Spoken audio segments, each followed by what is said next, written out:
अस्सलाम वालेकुम जी, मैं हूँ अज़रा अज़हर। खुदा करे आप बहुत अच्छे और खैरियत से हों। खुदा आपको सेहत तंदुरुस्ती दे और हमेशा खुशबाश रहें।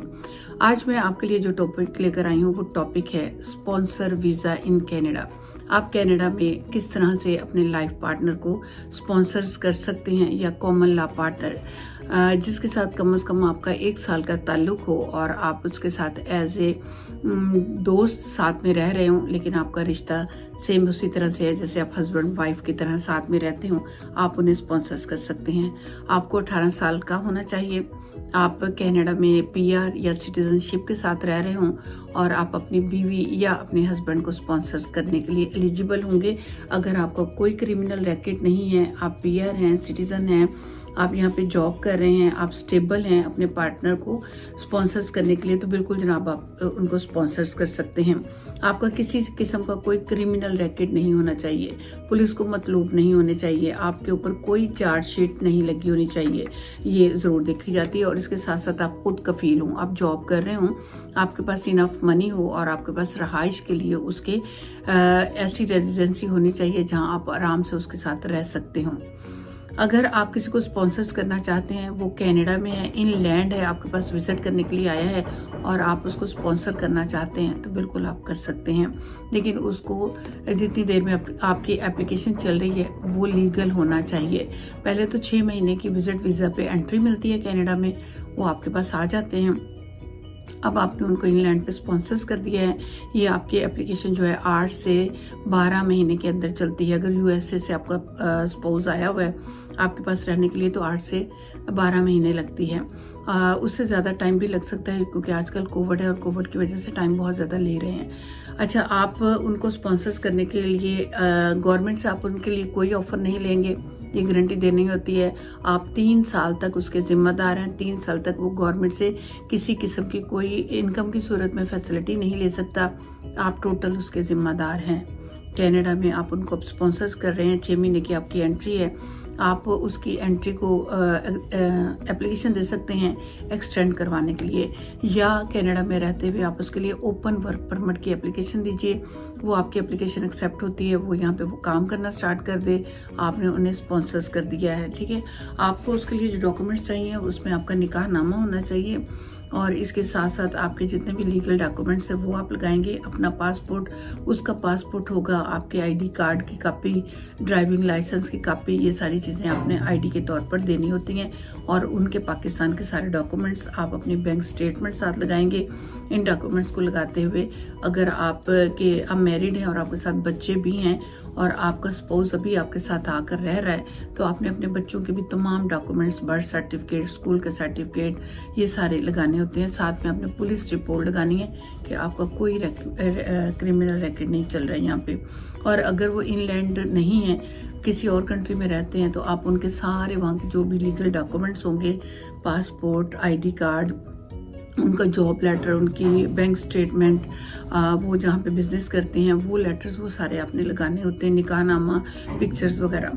अच्छा जनाब, आप ये जमा करवा देते हैं IRCC को और आप इस डॉक्यूमेंट्स में 3 महीने लगते हैं। अगर आपके डॉक्यूमेंट्स बिल्कुल सही हैं तो फिर आपका केस आगे चल पड़ता है। अगर आपके डॉक्यूमेंट्स में कोई कमी पेशी है तो आपकी एप्लीकेशन को वापस भेज दिया जाता है।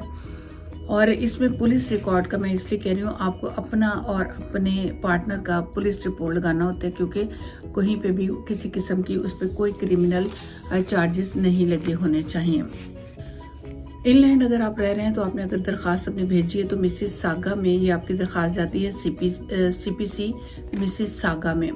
आपकी दरख्वास्त मिलती है, अगर बिल्कुल ठीक है तो वो आपको प्रोसीजर स्टार्ट कर देते हैं। अगर ठीक नहीं है तो वो आपको वापस आ जाएगी और वापसी का 3 महीने का टाइम होता है। नंबर 2 पे ये बात आएगी कि आपने स्पाउस अपने या कॉमन लॉ पार्टनर को जो स्पॉन्सर्स किया हुआ है वो इनलैंड रहते हुए आप उसकी दरख्वास्त दे रहे हैं, या वो आउट है कनाडा से तब उसकी दरख्वास्त दे रहे हैं। अगर वो आउट है तो टाइम ज़्यादा लग जाता है। इस चीज़ को जहन में रखिए, कोविड की वजह से बहुत ज़्यादा टाइम भी लिया जा रहा है।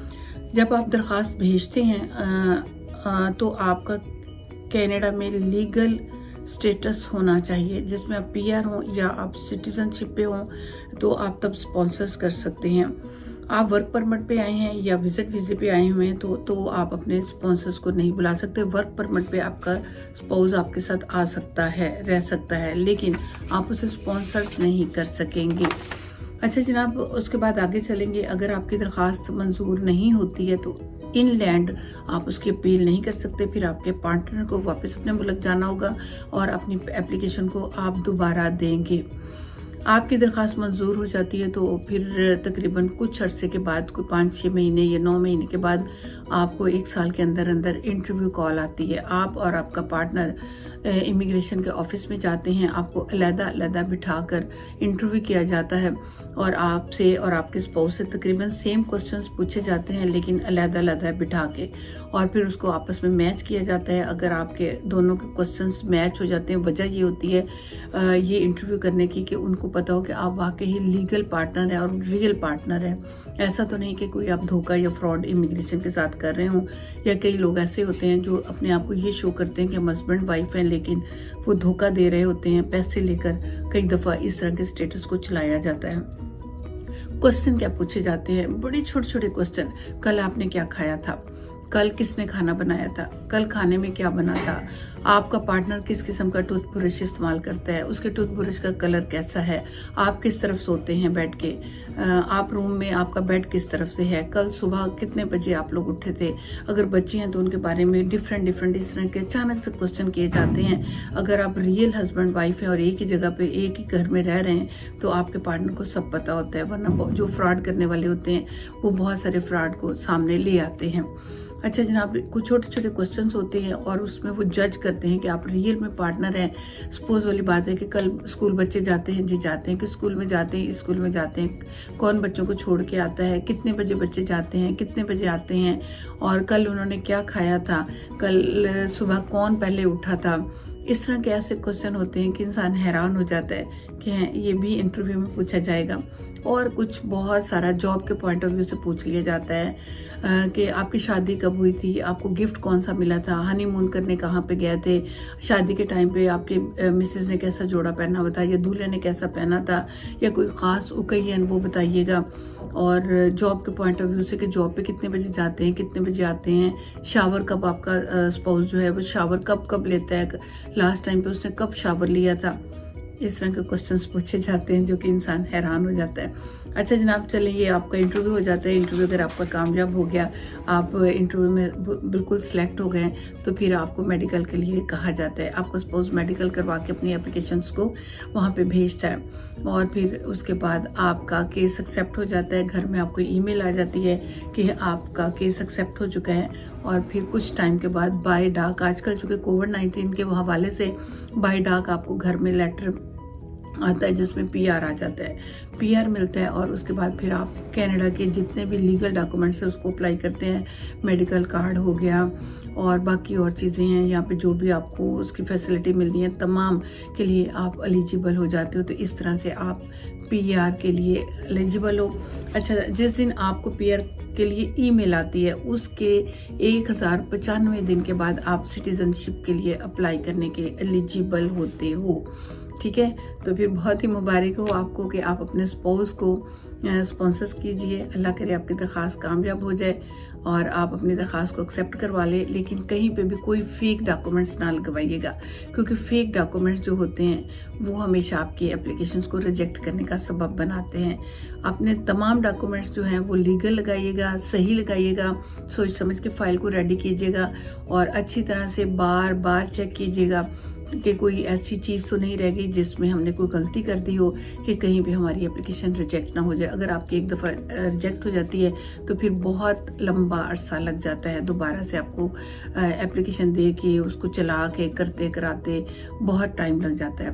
तो कोशिश कीजिए पहली दफ़ा ही फाइल को इस तरह से रेडी करें कि रिजेक्शन की कोई सूरत नहीं रहनी चाहिए। तो हमें याद रखिएगा, नई रिपोर्ट के साथ फिर हाजिर हो जाऊंगी। मेरे चैनल को अभी अगर आपने सब्सक्राइब नहीं किया तो कर लीजिए, ताकि अगली जो भी मैं वीडियो बनाऊं आप तक नोटिफिकेशन आ जाए। तो हमें याद रखिएगा, अपना बहुत ख्याल रखिएगा।